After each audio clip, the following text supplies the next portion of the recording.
County, some parents are raising concerns about the future of a dual language program. According to the district, more than 4,700 students at dozens of schools take part in the program.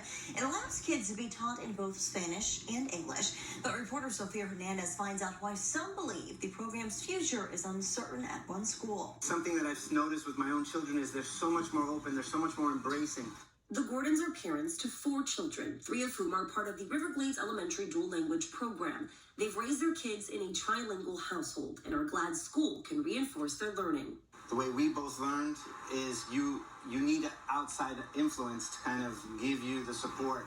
And coming here, being away from our family, school provides the day-to-day, so they actually can learn from their peers and actually practice. And it's not just Spanish speakers that benefit. Eden Picot has been in the program since kindergarten. Now a 5th grader, she's a product of her school's pilot class of this program. She's grown in confidence in her ability to speak to adults in Spanish, which I think is crucial in South Florida. Some things you can't get outside of an immersion when you're talking about another language. And so when she's immersed in it in the classroom throughout the day, that's an experience that we can't offer her at home.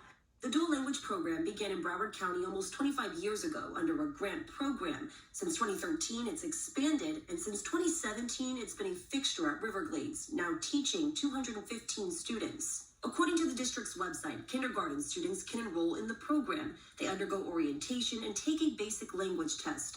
Out of 100 students who apply to Riverglades, roughly 44 kindergartners are selected.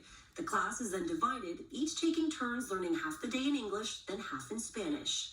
It is a lot of work for us as teachers, but we love promoting culture. Teachers of the program at Riverglades say the goal for their students is to continue the program through high school, when they would be given a certificate and seal of biliteracy. But the problem is the program may not see the current group of 5th graders at the school get that far. I think we need to address the staffing issues. Teacher recruitment and retention is a problem, and my daughter felt that. Last year, Emma and her classmates' teacher left, leaving the students without the program. According to Emma's mom, district representatives did step in, but they couldn't find a replacement until this school year. A teacher tells us those teaching dual language have to pass a test and receive certification, a specialty that's hard to come by and keep. It's what propelled this grassroots group of parents, friends of Riverglades Dual Language, to try and look into funding and allocations. Honestly, we don't have a ton of visibility into how it's funded and what the process is. I looked through Broward County school funding allocations for this school year and didn't find the dual language program listed. It's also not listed in the dual language program parent guidelines or on the district's website. When I asked the school district, they shared the program is funded by various sources. They told me an instructional materials allocation goes towards core materials, and Title III funds go towards supplemental native language resources and to provide a language enrichment camp to schools who apply. They furthered that schools can use their own funds to supplement the program. But the district did not tell me the projected cost to keep the program afloat and how much schools are putting in of their own money. However, the district did release this statement, which reads in part, funding and teacher shortages, especially of those who focus on bilingual education, is an ongoing challenge. The district is continuing to work with Riverglades Elementary School's administration in developing ways to address the circumstances being experienced by their students as they graduate to the next grade level.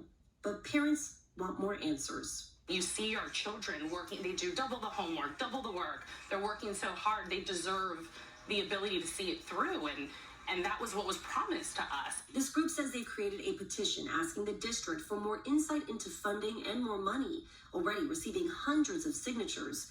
They also want to create an advisory council like what ESC and gifted programs have, representing the interest of parents to the school board.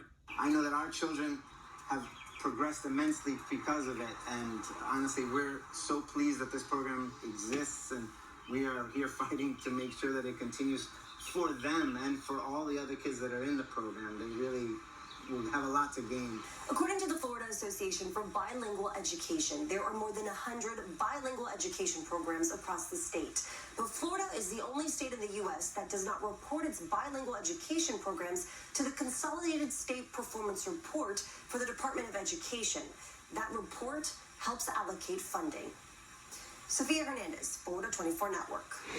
The Friends of Riverglades Dual Language Group will meet with the chair of the school board on Wednesday, March 1st, hoping to get more answers to their questions. Coming up.